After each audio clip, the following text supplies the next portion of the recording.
कि जुम्मे की नमाज के बाद, क्योंकि आज़ाद कश्मीर में लोग जुम्मा बहुत बड़ी तादाद में इकट्ठे होकर मसाजिद में पढ़ते हैं, तो एजेंसियों को इस बात का खतरा पैदा हो गया कि जुम्मे की नमाज के बाद हो सकता है कि पहले से बहुत बड़े पैमाने पर लोग इकट्ठे होकर मुजफ्फराबाद की तरफ बढ़ना शुरू हो जाए, और जितनी ताकत अभी तक इकट्ठी हुई है इससे ये कई गुना बढ़ सकती है। लिहाजा जुम्मे की नमाज से पहले पहले कोई हल निकाले, किसी तरीके से इस कमेटी को रोकें। अब मौलवी भी लॉन्च किए जा रहे हैं। मैं देख रहा था मौलाना ताहिर अशरफी साहब को, वो भी अब अपीलें कर रहे हैं।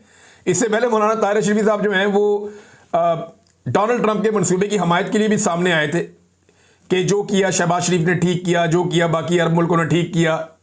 लेकिन जब इन सारे ममालिक के अंदर रद्देमल आया तो अब मौलाना साहब को समझ नहीं आ रही कि पीछे कैसे हटना है। वो तो शहबाज शरीफ को समझ नहीं आ रही मैं पीछे कैसे हटूं।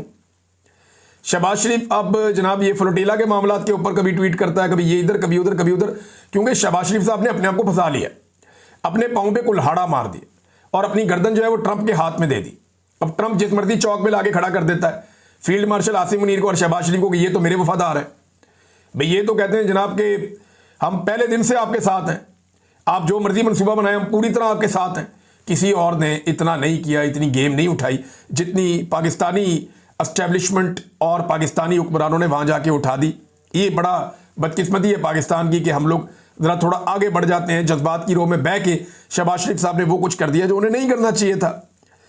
अब ट्रंप प्लान को कबूल करना इसराइल को तस्लीम करने के मुतरादिफ है, ये MWM ने कह दिया।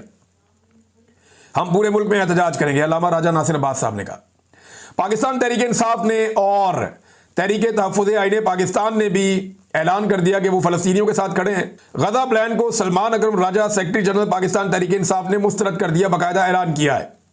उन्होंने कहा ऐसे निज़ाम को तस्लीम नहीं करते जो फ़लस्तीन की अवाम पर मुसल्लत किया जाए। फ़लस्तीनियों की नस्ल कुशी करने वालों को आम माफ़ी दी जा रही है इस निज़ाम के तहत। यानी वो ये कह रहे हैं कि ये तो आप जो फ़लस्तीनियों की नस्ल कुशी हुई है इस सारे मामले को आप एक आम माफ़ी में तब्दील कर रहे हैं। और ट्रंप के प्लान में कहीं शामिल भी नहीं है कि फ़लस्तीन एक रियासत होगी या वो रियासत बन जाएगी, ये कहीं शामिल भी नहीं है। और ये भी नहीं है कि वहाँ से इसराइली फ़ौज निकल जाएगी, वो वहीं मौजूद रहेगी। तो ये दूसरी फ़ौज क्या इसराइली फ़ौज की मदद के लिए जाएगी? बड़े अजीबोगरीब हालात हैं और मुसलमान हुक्मरान ये कैसे तस्लीम कर सकते हैं या इसको कैसे मान सकते हैं? अब पीछे हटने के रास्ते खत्म होते जा रहे हैं। शहबाज शरीफ इस बारे में कोई स्टेटमेंट दे नहीं सकते। वजह यह है कि शहबाज शरीफ ने अगर डोनाल्ड ट्रंप के बयान के खिलाफ स्टेटमेंट दिया तो डोनाल्ड ट्रंप बताएगा कि बंद कमरों के अंदर शहबाज शरीफ ने क्या कुछ किया। बल्कि आसिम मुनीर साहब पे बड़ी तनकीद हो रही है इंडिया में, पाकिस्तान के अंदर बहुत सारी तनकीद। अगर एमन वली खान ने कहा कि यार दुकानदार तो नहीं है, आर्मी चीफ है। एमन वली